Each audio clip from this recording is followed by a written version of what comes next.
माँ के आंसू। राधा बहन का इकलौता बेटा अमेरिका में रहता था।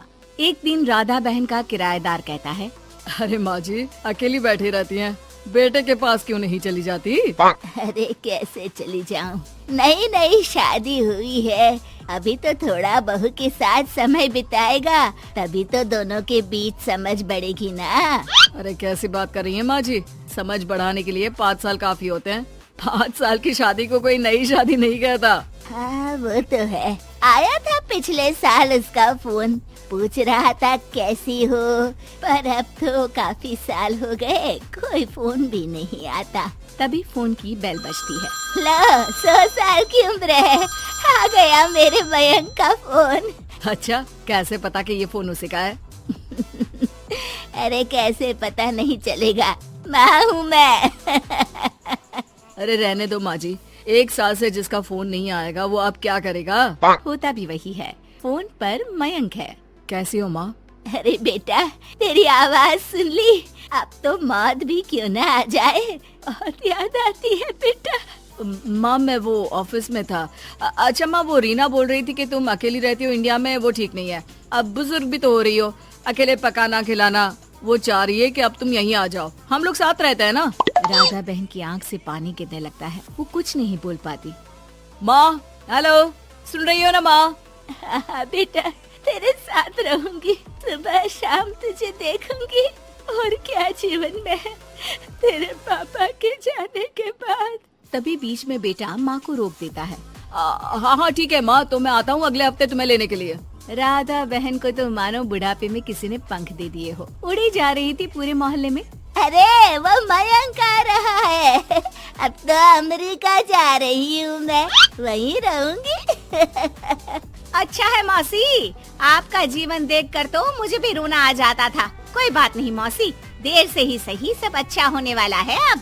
राधा बहन दौड़ दौड़ कर सामान ला रही थी।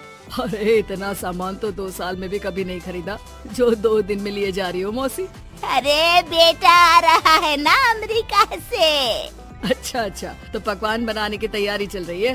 हाँ बिल्कुल, उसको बेसन के लड्डू बहुत पसंद है। रात भर भूनना तलना ये सब प्रोग्राम चलता रहता है राधा बहन के घर में। और फिर वो दिन भी आ जाता है जब बेटा घर आता है। कौन? माँ मैं मयंक, ये घर का क्या हाल बना रखा है, न सफाई न धुलाई, कैसा लग रहा है ये घर? घर तो ऐसा ही था बेटा, हमेशा से, बस तू थोड़ा कमजोर लग रहा है। क्या हुआ बेटा? ये कमजोर नहीं फिट होता है माँ। वैसे और बता क्या हाल है तेरे? बेटे के मुंह से हाल पूछने का अंदाज भले ही फॉर्मेलिटी वाला हो, लेकिन राधा बहन की आंख फिर भर आती है। अरे यार ये तुम्हारी हर बात पर रोने की आदत न जाने कब जाकर खत्म होगी। सही कहती है रीना तुम्हारे लिए। रीना बहू क्या कहती है मेरे लिए? यही के बस यही एक आदत है तुम्हारी माँ की, इमोशनल ब्लैकमेल। अरे यार अब इसमें रोने की क्या बात है? ना कुछ नहीं, बहुत दिन बाद तो घर आया ना तो क्या रोएगी? हाँ क्यों? अच्छा ये ले, तेरे लिए रात भर बैठकर ये बेसन के लड्डू बनाए हैं, और ये अचार तुझे बहुत पसंद है ना? पसंद है नहीं माँ, पसंद थे। अब तो फिटनेस के लिए ये सारी फालतू चीजें मैं खाता भी नहीं हूँ। ये फालतू चीजें खाकर ही तो तू बड़ा हुआ है बेटा। अब रहने दे माँ, क्या क्या खिलाकर बड़ा किया है, मुंह मत खुलवा। कौन देसी घी में शक्कर डालकर पराठे के साथ खाता है? वो तो तुझे पसंद थे ना बेटा, तभी तो बनाती थी, नहीं बनाती थी तो रोता था तू। अरे तो रोने देती ना माँ, अब सारी समस्या उसी खाने से है शरीर में। वो तो भला हो रीना का, जो हेल्दी डाइट देकर सब मेंटेन कर रही है। राधा बहन बेटे की आने की खुशी में इतनी दीवानी थी कि उसे बेटे के बात का अंदाज और लहजा समझ में नहीं आ रहा था। अच्छा रुक, पालक वाली दाल बना देती हूँ। रहने दे माँ, मैं होटल से ऑर्डर कर देता हूँ। इतने साल बाद होटल का खाना, माँ के खाने की याद नहीं आती थी। अरे माँ फिर इमोशनल डायलॉग, प्लीज माँ। अच्छा सुन, बहुत कम वक्त है हम लोगों के पास, जल्दी सारी पैकिंग कर ले। और हाँ, इस घर को बेचना होगा। कैसी बात कर रहा है? तेरे पापा और मैंने एक एक पाई जोड़कर इस मकान को बनाया था। हाँ पर तू जा रही है ना, फिर कौन मेंटेन करेगा? कैसे क्या होगा माँ, मैं तो अब इंडिया आऊंगा भी नहीं। बेटा तो सो जाता है, लेकिन माँ घर का एक एक कोना घूम घूम कर देखती है।